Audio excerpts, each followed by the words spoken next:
ഇന്ന് രാവിലെ എന്റെ കല്യാണമായിരുന്നു. ഞാൻ ഒരുപാട് പറഞ്ഞു നോക്കി അച്ഛനോട്. ചേച്ചി വന്നൊന്ന് കാണാൻ കൂടെ സമ്മതിച്ചില്ല.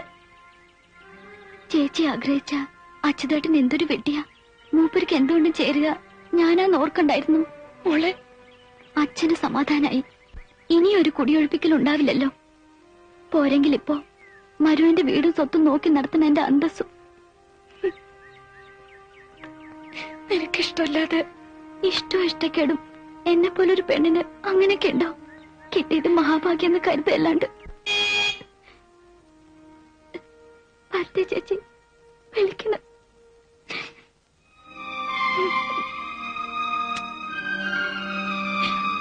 മോളെ, എന്തെങ്കിലും വിശേഷങ്ങൾ ഉണ്ടാകുമ്പോ എന്നെ അറിയിക്കാൻ മറക്കരുതേ ചേച്ചി.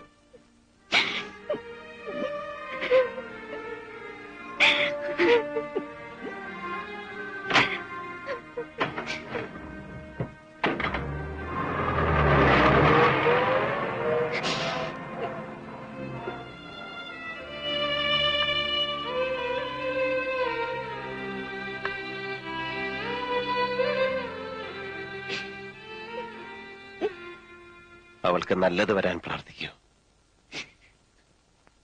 എന്റെ അനിയത്തി. അരുത്, കരയരുത്. ചെല്ലു, ഒരുക്കങ്ങളെല്ലാം തീർക്കണ്ടേ? മനസ്സിലിനി ഇന്നത്തെ യാത്ര മാത്രം, അതേ പാടുള്ളൂ. എനിക്ക് അച്ഛനെ ചെന്നൊന്ന് കാണണം. ശാപം ഏൽക്കാതിരിക്കാൻ ആ കാലിൽ തൊട്ടൊന്ന് നമസ്കരിക്കണം. കാണുന്നതേ ചതുർത്ഥിയായിരിക്കും എന്നറിയാം. എന്നാ വേഗം വേണം, സമയമില്ല. എനിക്കിത്തിരി ധൃതി കൂടുതലുണ്ടല്ലേ, ഒരു എക്സൈറ്റ്മെന്റ്. ചെല്ലേ.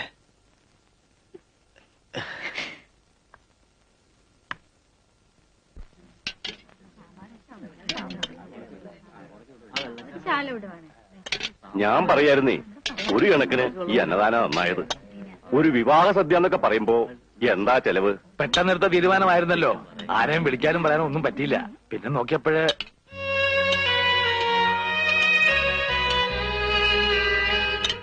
എനിക്ക് എന്റെ അനിയത്തിയുടെ കല്യാണം കാണാൻ പറ്റില്ല. അതിന്റെ പേര് കിട്ടുന്ന ഒരു പിടി ചോറ് അത് ഞാൻ തിന്നോട്ടെ അച്ഛ. അച്ഛന് വെറുപ്പാണെന്നറിയാം. യാത്ര പറയാനും അനുഗ്രഹം വാങ്ങാനുമാണ് ഞാൻ വന്നത്. ഞാനിന്ന് പോവാണ്. അച്ഛൻ മറന്നു കഴിഞ്ഞ ആ പഴയ സ്വപ്നം ശപിക്കരുത് അച്ഛ. അച്ഛന്റെ ഭാനു തെറ്റൊന്നും ചെയ്തിട്ടില്ല. അച്ഛനൊന്നും മറന്നതല്ല മോളെ. വിധി അച്ഛനെ മോളെയൊക്കെ മാറ്റിയതാ. ശപിക്കാൻ അച്ഛന് കഴിയുമെന്ന് തോന്നുന്നുണ്ടോ കുട്ടിക്ക്?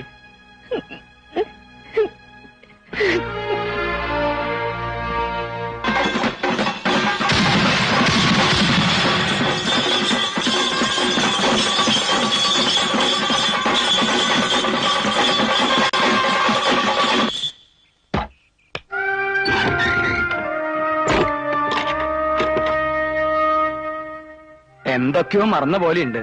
എടിപിടിന്നുള്ള യാത്രയായി പോയില്ലേ? എന്ത് മറക്കാൻ, എല്ലാം മറക്കാനല്ലേ ഈ യാത്ര. ഭാനുവിനെ കാണുന്നില്ലല്ലോ.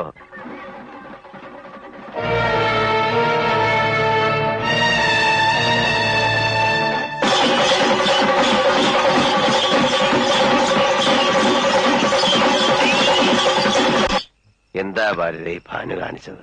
വണ്ടി മിസ്സാവുമല്ലോ. എന്റെ ഈശ്വര, ഈ കുട്ടിക്ക് എന്താ പറ്റിയത്? നീല,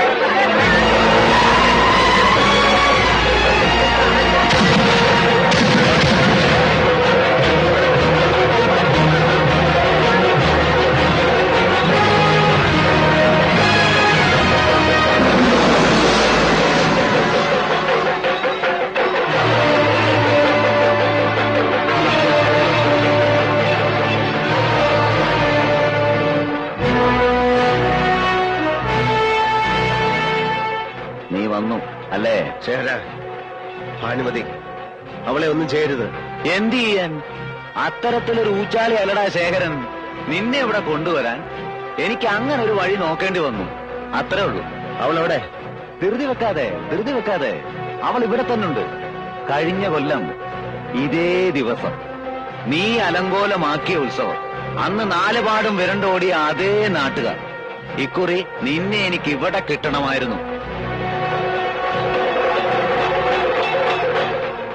എന്ത് വേണമെങ്കിലും ഞാൻ നിനക്ക് തരാം, എന്നിട്ട് ഞാൻ പൊയ്ക്കോളാം. ശേഖര, ഞാൻ എന്തും തരാൻ തയ്യാറാണ്. നീ എനിക്ക് ഒന്നും തരണ്ട. ഞാൻ തരുന്നത് നീ വാങ്ങിച്ചാ മതി. ഈ പുരുഷാരം നോക്കി നിൽക്കേ, ഞാൻ നിന്നെ തല്ലാൻ പോവുക, പട്ടിയെ തല്ലും പോലെ. തിരിച്ച് നീ കൈ പൊക്കരുത്. പൊക്കിയാൽ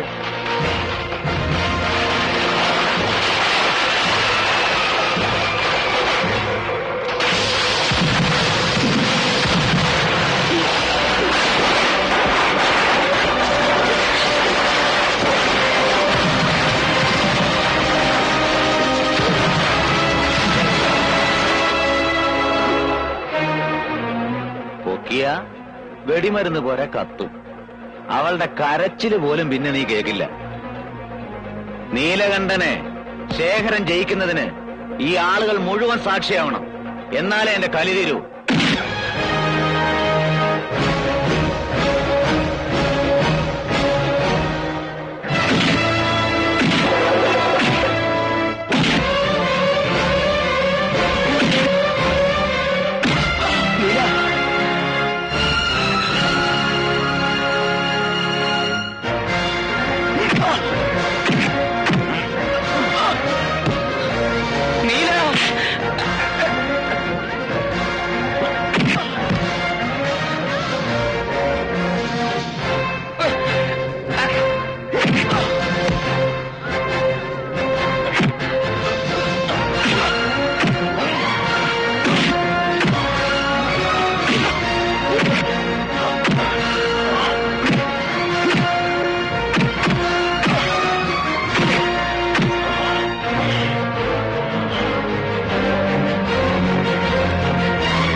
ശേര, എനിക്ക് ജീവിക്കണം, സ്വസ്ഥമായിട്ട് ജീവിക്കണം.